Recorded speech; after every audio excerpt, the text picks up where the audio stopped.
Hello and welcome back, everyone. It's puzzle time with Sudoku Sleuth, and today we're playing pointing arrows.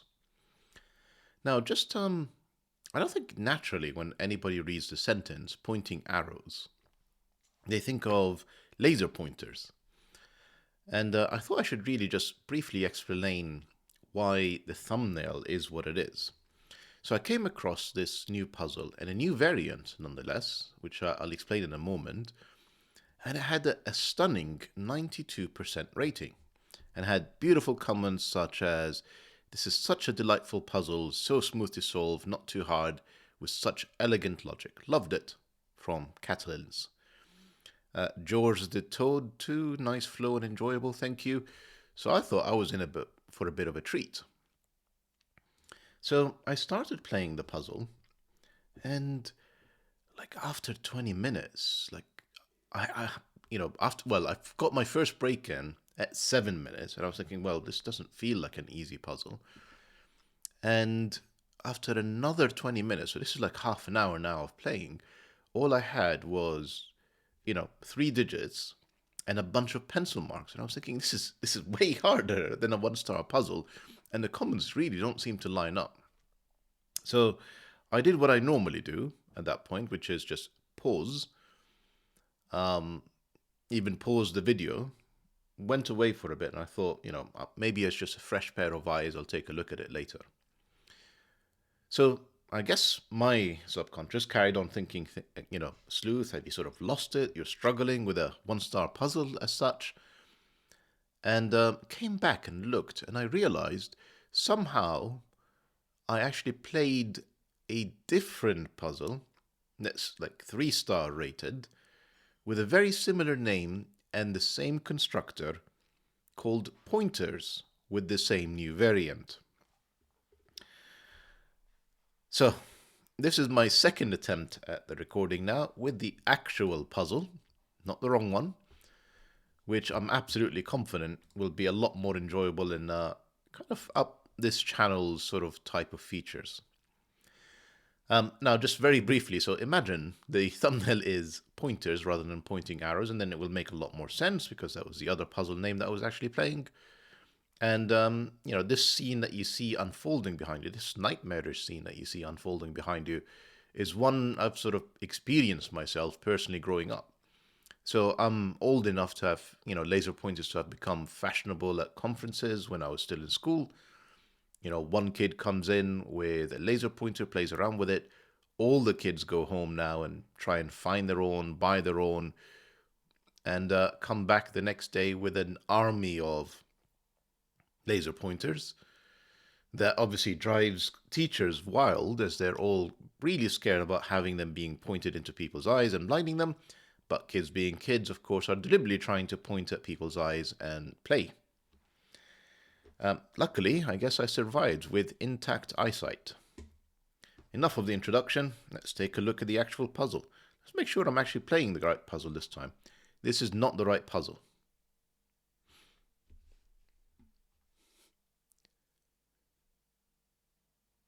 I've literally just said this is not, I've just gone down that route.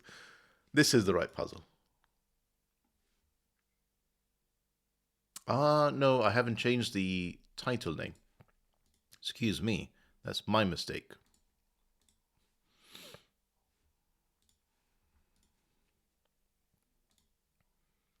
Sorry about that.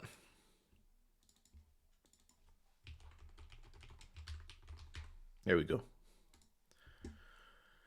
Right, so the rules are, normal Sudoku rules apply. So regular viewers of the channel, indeed any Sudoku player, will recognize this. That means place the digits 1 to 9 once, no repeats in every row, every column, such as the ones I'm highlighting here, and every box. And you can see the rest of the boxes outlined with the thicker black lines. Now, pointer arrows, they're very similar to arrow sum rules, so I'll explain that first, then we'll talk about the additional twist they have. Digits along arrow sums to the value in the connected circle. Really, the only one that's kind of any significant length is kind of these three, so let's start with those. And I am going to actually deliberately place some digits in here.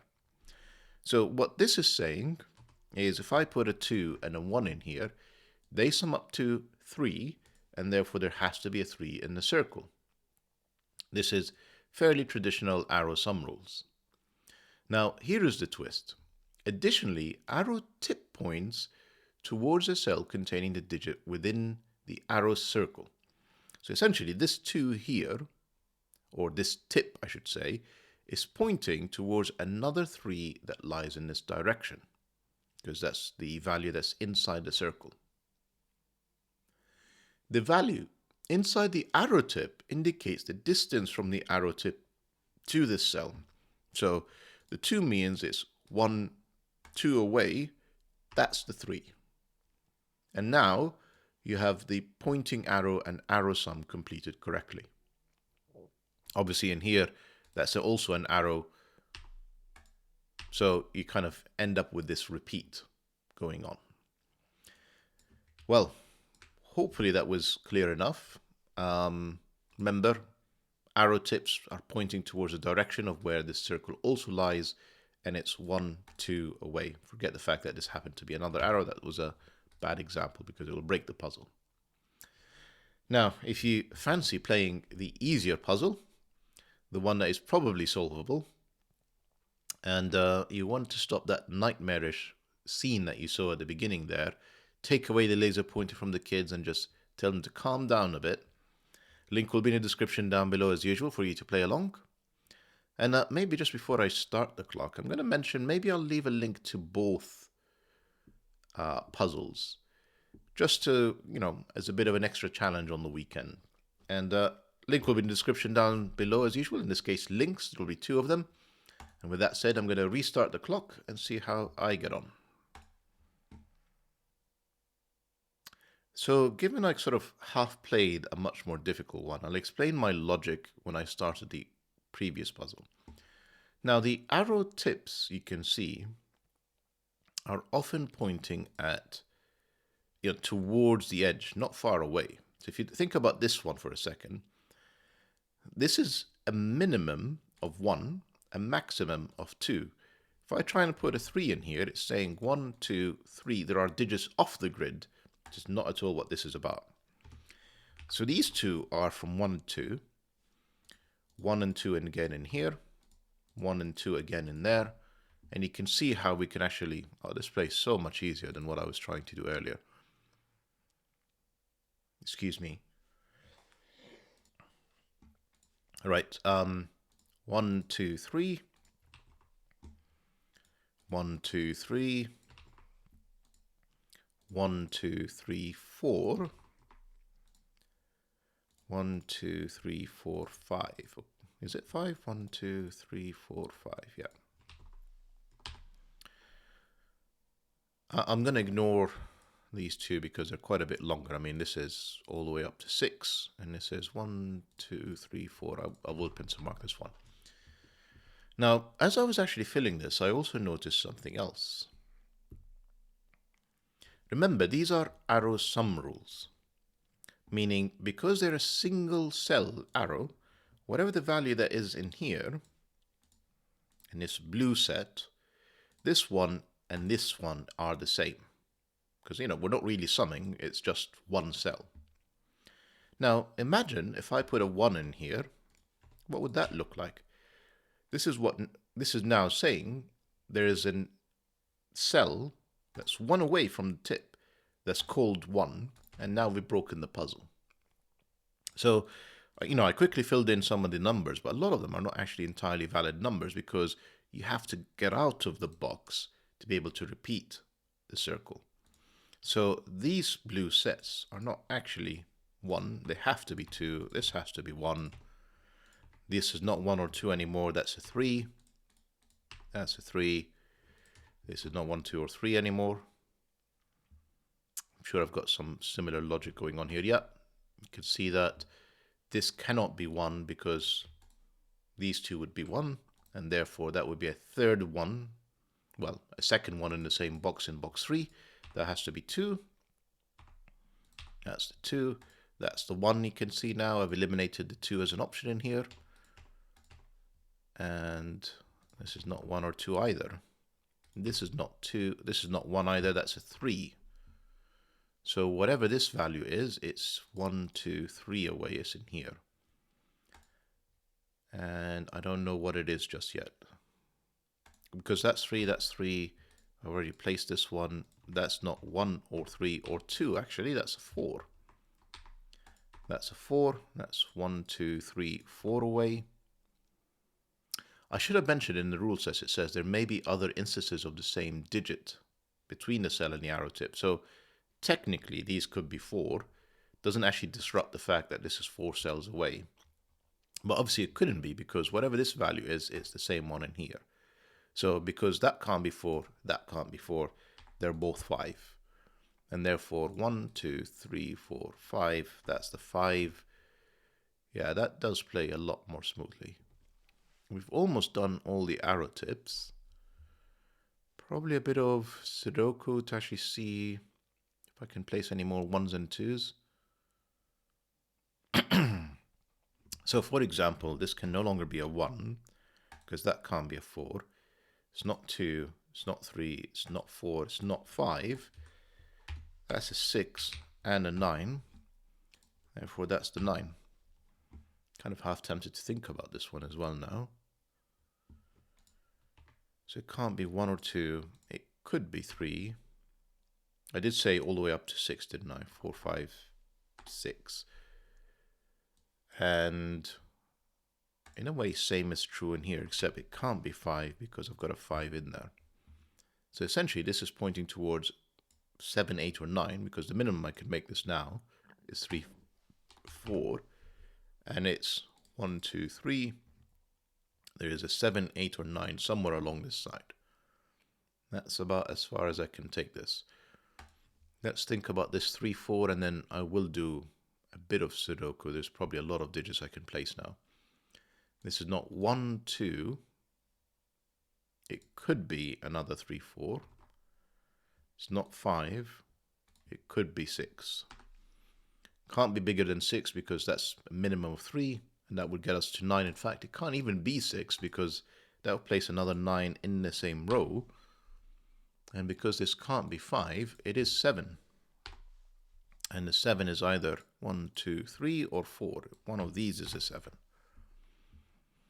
Right, Sudoku. 1s. Not quite what I was expecting. I was actually hoping to place some of them. Yeah, that's a 1 here because of these 2 and this one, eliminating all of these cells. There is a 1 in there.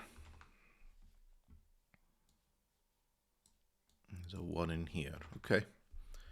2s maybe a bit luckier. Yep, 2s. Not entirely.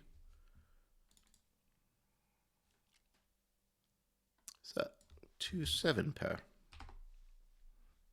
Okay.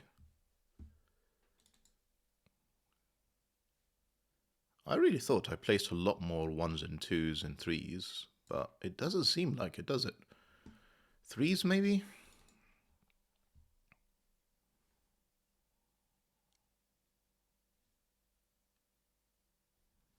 So I know that the 3 is up here, and therefore,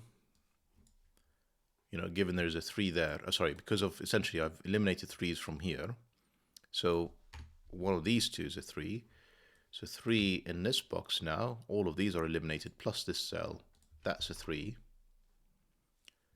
and what else can I do? Shockingly, not that much. I was kind of expecting it will all sort of unfold now. 4s, no 4s in here, no 4 in there, 3, 4 pair, 4, eliminating all of these. That's a 4. 4 is somewhere in here. What about 4s there?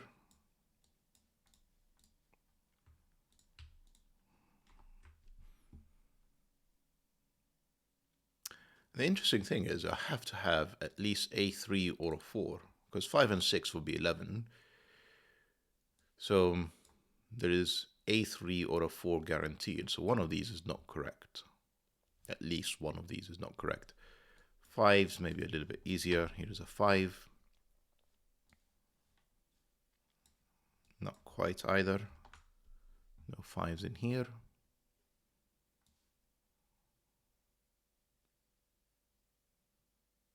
Did I? Yeah, I didn't place all the arrow tips. So I'm just going to go double check which ones I have done.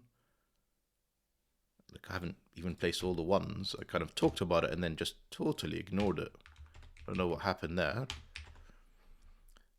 Therefore, the 2s. Have I done the 3? Yes, I've done the 1. Yeah. I've done this 4. I've done this 5. I've done this 1. And I've done this 2. I think that's all correct. And I've done this 9. So yeah, hopefully this is going to be a little bit easier now.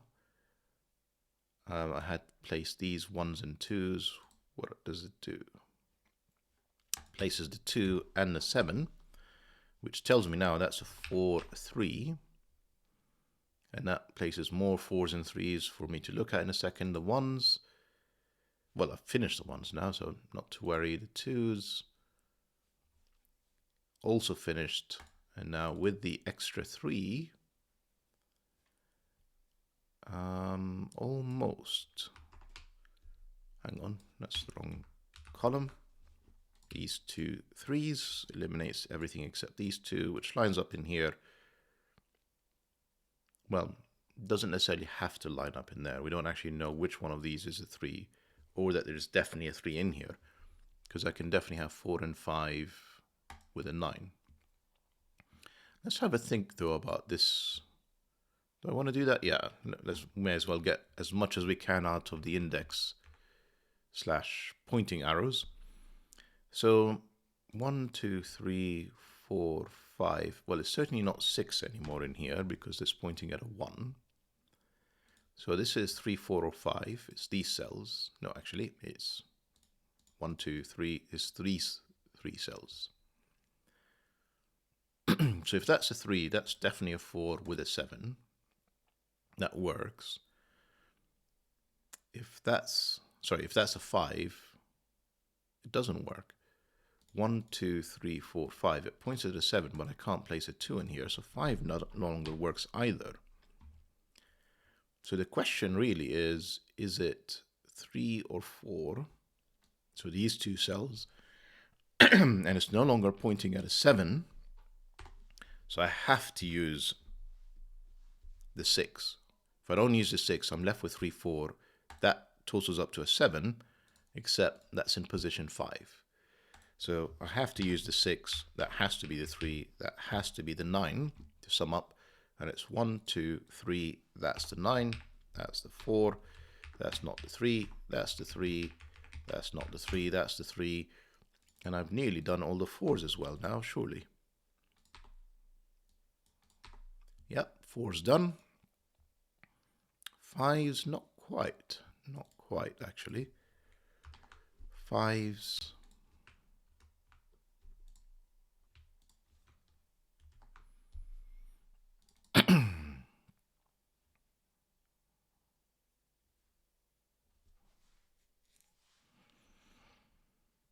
And I'm guessing 6s and 7s are, well, I mean, I can actually do 1 7 in here with these 2. I was going to say, I don't think they're necessarily going to be as interesting. I could actually do another 9. So ignore what I was about to say. I can actually do more of this than I was expecting, but go for it. 6, 8, 6, 8. Another 6, 8, of course. 6, 8, 6, 8. Which means these 2 can be placed. They are 7 and 9. This 9 tells me the order. 9, 7.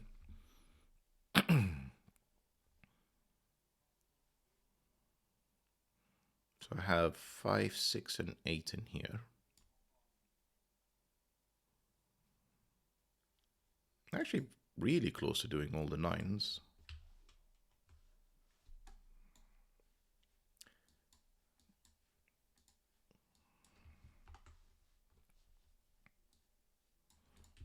There you go. That's all the 9s done. 7s, am I similarly close at all? Not sure. I don't think so. 7, 7. This is now 5 and 8, which gives us this 6, and we can unwind this 6, 8 pair. Lovely.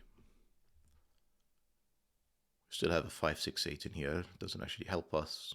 We have 5, 8, and a 7 somewhere in here. This 7 tells us that's the 7. That can only be a 5 because I've already placed the 8. That's 5, 8, 5, not 5. There's a 5 in one of these, but I actually don't know which one. 6, 8 again, except that 6 is telling me the order. That's 8, that's 6, that's 7. This is a 5, 8 setup. This 5 tells me what it was, but he told me earlier.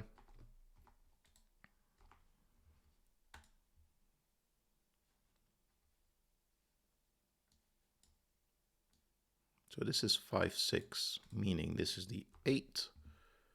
Do I have a 5 or a 6 pointing in here? Nope. What about this cell? This is an 8. This is 6 and 7. This 7 tells me the order. That 7's done. That's 6. That's 6. That's therefore 5, 6, 5, presumably. And if I've not made any mistakes, 8, and a solution to today's puzzle. So yeah, it's a lovely new rule, Arbitrary. I think I just went down the wrong path. Let me know in the comments if you want me to try and solve on video the much harder puzzle. And like I said, I warn you that, after half an hour, I've only placed 3 digits and a handful of pencil marks. So it will be a lengthy video, is all I'm going to say. Lovely new rule, Arbitrary. You've certainly demonstrated to me that it can be very easy to approach or very difficult to solve. But I'm certainly looking forward to more of these puzzles, at least the more approachable ones. Hope you guys enjoyed the puzzle and the video, and see you back for the next one. Bye for now.